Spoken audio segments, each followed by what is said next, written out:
Now, this is our shed that we built, 3 or 4 years ago. This end of it is built to look like an old railway carriage, and the other end, which is my wife's end of the shed, it is built to look like a land army girl's hut from the Second World War. It was just things we saw on television and we liked, and so we made this little, toy really to play in as and when we wanted. I tell everyone we've been married for 49 years this year, and in all that time I've never had an extramarital affair. It's not for lack of trying, it's just that I'm not very good at it. Now, for today's little talk, I'm going to go back to when I first got married, which was back in 1972, and what life was like that compared to what it is today. It's not saying we were better or today is worse, it was just the way things were then compared to now. I was working as a car mechanic, and I was getting £20 a week. When I got the job, I told my auntie how much I was earning, and she called me a liar. She didn't believe me. She said no one earns that much money. I told her I got £1 an hour if I worked Sundays. She just couldn't comprehend that. My wife worked for a builder's merchant. She worked in the office. She was on similar money, but I think it got upgraded to the same as mine within 12 months or so, 2 years of getting married. So we had a combined income of I would guess about £35 a week. We rented a flat above a shoe shop in the centre of Penzance. There were 2 flats and we had the middle one, and that cost us the princely sum of £3.75 a week. It was an unfurnished flat. We had to pay rates and electricity and whatever on top, but we lived there for 5 years, and the rent never went up 1 penny during all that time. We actually had distant sea views. You had to crane your neck a little bit and look between the buildings, but you could see the sea. Lovely flat, 2 bedrooms, glorious. Anyone would be pleased with it today. I would imagine at today's prices they'd probably be paying, I don't know, £150 a week for it. Some of the other differences from that period was things like the cost of fuel. Petrol was around about, I think it was about 27 pence, 28 pence a gallon, not a litre, per gallon. You could fill your car up for £4, £4.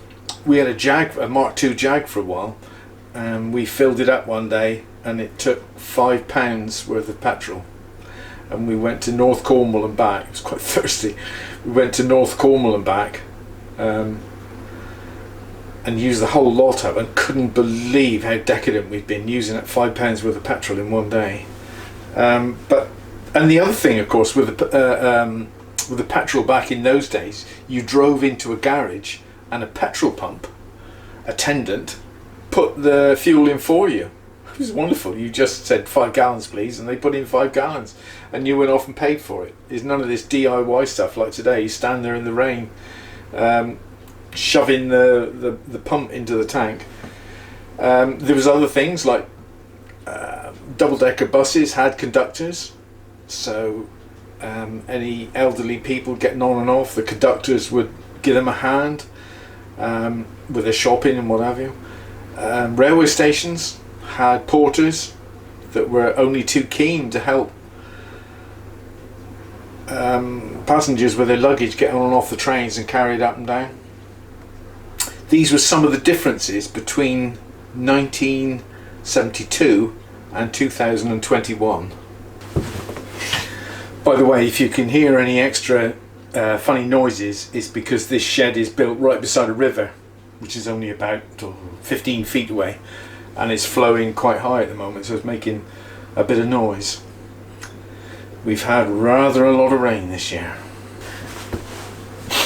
Here's another example of differences between today and 1972. As I said, we got married in the August, and I started long distance lorry driving, I think it was in the October. And I used to have £10 float money to go with me, and that was to cover extra fuel, meals, a bit of emergency money in case something went wrong.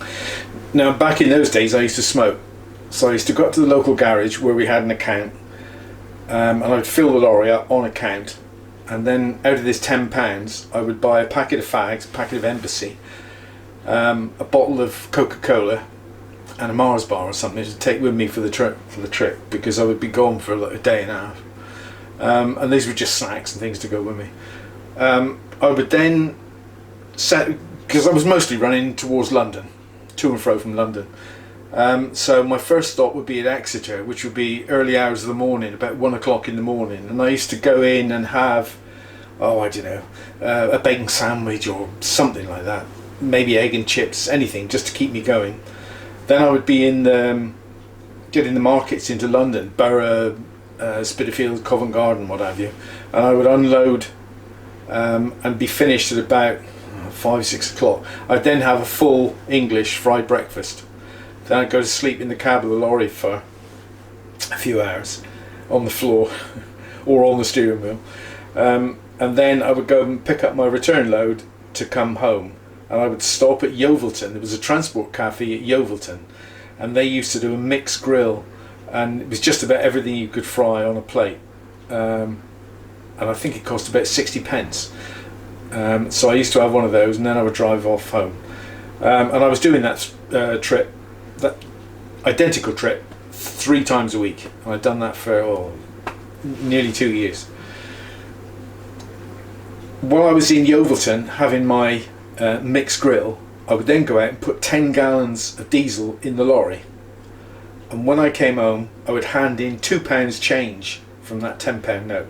So I was getting 3 meals, packet of fags, can of Coke or whatever, Mars bar, 10 gallons of diesel, £2 change handed back, all out of a £10 note.